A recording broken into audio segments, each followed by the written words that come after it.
এসেছি আজকে রানাঘাটে।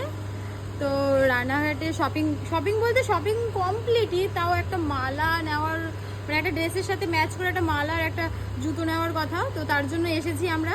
আর সুমনও আসে, সুমন জামা কাপড় একটা দেবো বলছে কি বল, আমি কিনে দিয়েছি। সুমন জামা কাপড় কিনলো, এই যে সুমনের জামা কাপড়, ধর দেখি। আর আমিও কিছু শপিং করেছি হালকা পাতলা। আমি কিন্তু তো কিনিনি, যাওয়ার ওই সাথে কিনে দিয়েছে, সবাই দেখবে বলে তাই। না গো, মিথ্যা কথা বললাম না, ওরটাও কিনেছে, আমারটা আমি কিনেছি। আমার বোনও কিছু কিনেছে। এই যে কি কিনলি তুই? বাবা ও একটা টপ কিনেছে বলছে বাবা। এই দেখো ঠাকুরটা, জাস্ট দেখো, ভালো হয়েছে কিন্তু। খুব সুন্দর, মানে মূর্তিটা খুব সুন্দর। আর হচ্ছে আজকে চতুর্থী, তো ঠাকুরটা যাওয়ার সময় এত ভালো লাগলো, তার জন্য আমরা আর কি দাঁড়িয়ে আর কি একটুখানি দেখ দেখতে আসলাম।